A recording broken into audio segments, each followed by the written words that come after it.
What's up, guys? My name's Alan, and welcome to another episode of my new series, Reviewed. Still thinking of another name. I don't like Reviewed. It sounds stupid to me. I'm not very creative though with names. So if you guys have any ideas, please feel free to leave them. Definitely open to suggestions. Be great. Instead of putting an E, instead of putting an E, I'm not sure I repeated that. I put a 3. So I'm so edgy, I know. But anyway, so I think how I'm gonna do this series is for TV shows and movies. It's gonna be a vlog, and I'll have, if I can, I will put footage of the movie off to the side, so it adds a little variety to the video. But for games, like this episode's gonna be, it's gonna be commentaries. Just because I get to show the footage of the game, which is important. With a movie, you don't want to show. Well, in my opinion, you don't want to show too much of a movie because it kind of spoils it. Just my opinion, though. And with the game, it does too. But I don't know. I just think it's better to do a commentary. Like this gameplay you're looking at here is just, it's random gameplay. There may be a cutscene here and there, but it's out of context. You don't understand what's going on once you play the game. But anyway, so let's get started. Episode 2 of this series is going to be over Tomb Raider. This game is awesome. I love it. I'm gonna compare it a lot to the Uncharted games because that's what it reminds me of. It's, they're both treasures. They're both treasure hunters. They're both they're explorers. They want to explore. They want to have an adventure. And that's the whole point of those games are. They're adventure games, and that's what I love about them both. I'm gonna start off with the character here, Lara Croft. They completely changed her outlook, her look. They completely changed They completely changed everything about her, both looks and her, personality. This game, but the first half of the game, she's very wimpy. She's very scared, and as the game progresses, she becomes more confident with herself, and I love that. The tagline of the game is "A survivor is born," and that's very accurate. This is her first adventure. She's very scared, and she's just confused what's happening. But as the game progresses, she's very confident towards the end of the game. And I love that. Not every character in a video game has to be a badass right out of the gate. With Nathan Drake, which is the protagonist of Uncharted, if you don't know, he's a smartass. The first game, it's not his first adventure. He's done this before. It's not his first song and dance. He's not new to this, and he's a smartass. He's a little overconfident at times, which gets him into trouble. But, this isn't his first song and dance. He's confident already. And Lara Croft, they built her up where she's confident in the first game. You're seeing her first adventure, and I love that. It's a great idea. And the voice actor, I'm not sure what her name is, but she did a very good job in portraying a scared character. And as the game progressed, she got more confident. And the voice acting definitely reflects on that. And also, they didn't give her big tits. She's very attractive still. She's very easy to look at, but they didn't overdo the boobs, and that's also good because that was probably the selling point for the original titles. I didn't play the original Tomb Raiders. I heard the first few were okay, but then they just kind of got boring or bad. I don't know. There's been many words. This is dumb. They're not good from what I've heard. And this one, they definitely changed Lara Croft entirely, and I love that. Now to the story in general. As I said earlier, this is her first adventure. They're trapped on an island. They're shipwrecked, so it's kind of frightening. And the character, she's trapped there with the crew of her ship. She's trapped there with a close friend she's trapped there with her best friend, and then a friend of her father's that she's been friends with for several years since she was a kid, or whatever. And there's not much character development other than those two characters, which the captain's name, the Lara Croft's father's friend and her friend too, is named Roth. He's a captain. He's again, this is not his first adventure either. He's done this before. Then Sam is her best friend. She's a filmmaker. She's also part of the story, part of the story in general. So I really won't spoil her. I won't spoil anything about her. But those are the two characters that are really developed besides Laura. The rest of them aren't too well developed. They have the features that you can tell about him. Like one of them, I believe his name is Jonah. He's like he's like, I wouldn't call him a tribal, but he he has that, his family was a tribal. He has tribal descent. He believes in like superstitions or whatever. And then you have a nerdy guy, I believe his name's Alex. But those are just cliched characters. I mean, they don't develop them too much, and that's the downside of the game. The story's good. I like it, as I've already repeated this several times. It is her first adventure, and you get to see her progress, and I like that. Now to the game's presentation.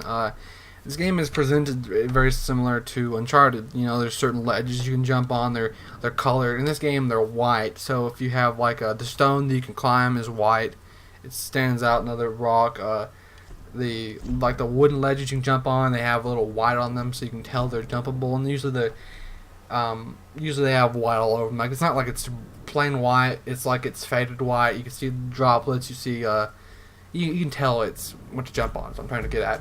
And Uncharted, it's I haven't played Uncharted in a while, but in the things you can jump on in that game stand out. They're not necessarily the same color every time, but they stand out in their backdrop, and I like that about that game too. It's fun. What I like about this game and Uncharted is you're an adventurer. You get to explore. I love that.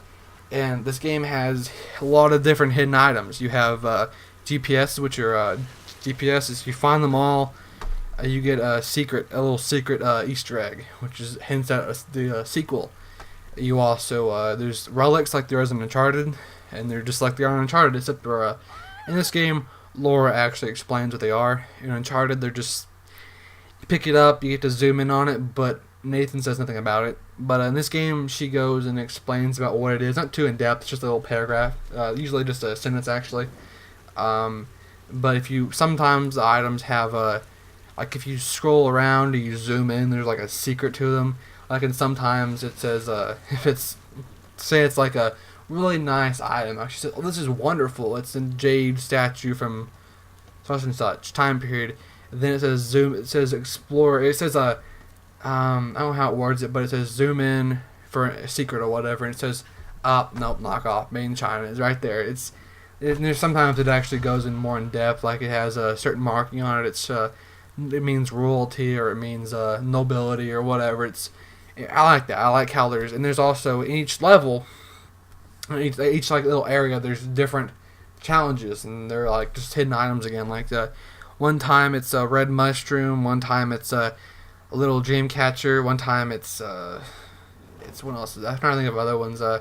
It's the water mines. Sometimes it's posters. You just get these little ones that are in each level and only in that level. And this game has open world elements to it, so you can go back. Once you beat the game, you can go back to these levels and go and collect everything. And I like that. And there's a lot of games that are. The one thing that pisses me off about some games is that there's these hidden items, but if you don't get them right then and there, they're gone forever. Which is just like, hey, fuck you, dude. You know what? You didn't get them here. You were trying to play casualty. You plan to play casually. You know what? Fuck you, dude. You should have taken it seriously. That's how it feels sometimes. With this game, you can go back and you can explore. It doesn't have chapter select. You just go in there and teleport to different, or I should say fast travel to different areas on the map, and that's cool. One thing I love about games like this, as I said, the exploring. That's one thing I like about it. Now the final bit here is going to be just a little rambling here. The graphics in this game look amazing. This is another amazing looking game. It's very dark. Where Uncharted is a T-rated game. This one's rated M, which I was actually surprised at. I didn't realize it was rated M until I saw it when I went to go buy it. Thought it was rated T, but it's very gory. There's like just heads that are just bobbling around. There's body parts. There's just torsos of people.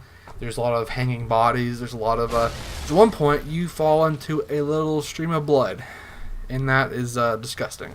But it's in there and it's awesome, and it's very gruesome. It's not for kids, It's very gruesome. It doesn't swear too much in this game.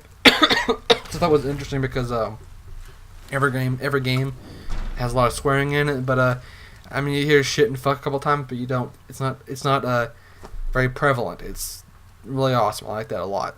Also, this game isn't too hard. I've noticed. I played on hard difficulty setting, but it wasn't too bad. The gunfights, There's some gunfights that are just you have to fight, can't sneak around them.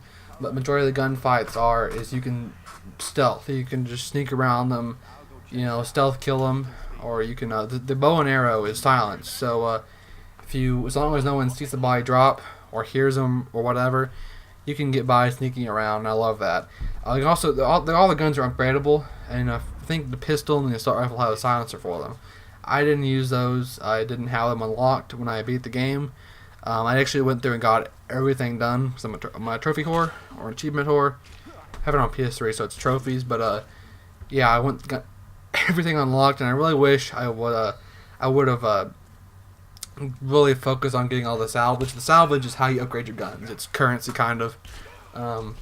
So I wish I would have done that, but it's kind of hard too because it's the salvage you find. There's the little yellow crates and some the yellow crates. Fuck, and there's also silver barrels, or actually silver big boxes, I should say, and they're not plentiful. There's ones you'll definitely come across, but they're not very easy to find. Sometimes the more hidden they are, the more they give you. There's also perks in this game, so you can definitely get more salvage if you pick certain perks. There are certain perks that help you find stuff easier, like the tombs. Forgot to mention those. Those are also little hidden things. You go in there, you do a little puzzle, and you win. That's pretty much what you do. The puzzles they give you a lot of XP. They give you a lot of they give you a map sometimes, which helps you find all the treasure and stuff. But yeah, the tombs are really good. They're really fun to do. There's not too many of them, and I really hope in the next game they give you more tombs because there's only like 5 or 6 here, and it's should be more. I had fun with the puzzles. They weren't too hard. They were simple, and I like that. So that's pretty much all I have to say. I know I'm forgetting a few things here and there, but this has already been 12 minutes long, and I don't want to make it too much longer. So good game. Final verdict. Good game. Loved it. I'm not sure I want to give a ranking. I'm not sure if I want to do that yet, but I will do it for this video. If you like it, I will do more. I will rank them more often. One thing I want to mention before I forget is this game's really short. It's I beat it in a few days' time. I think I could have beat it a little sooner than that, but I decided to stop one night when I could have kept on playing for a few more hours, but I didn't want to beat it right away. It is short. I wish it was longer. But that's kind of how these games are now. Even like I said, I played it on hard earlier. It doesn't really make the game longer, at least in my opinion. But anyway, it's other than it being short, other than the lack of character building. I don't know how you word it. I forgot the word. Other than that, besides, again, as I said, lore and the more important characters, they are developed, but the other ones really aren't. But other than those two things, this game is phenomenal. Is it worth $60? No, I wouldn't say so, because it just seems like it. No game. I don't think many games are worth that. I'll definitely like GTA 5 in September would be worth that, but games like this, no. It's just me. I mean, I'll still buy a game for $60, but it's not every one of them. This game, I was originally gonna wait on buying it, but I didn't.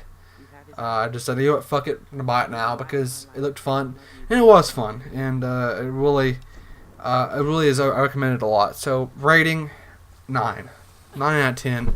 Maybe I'm being a little too nice to it. 8.5 maybe if you're need to be a little harsh. Definitely recommend it. Let the price drop, and it'll be a good purchase.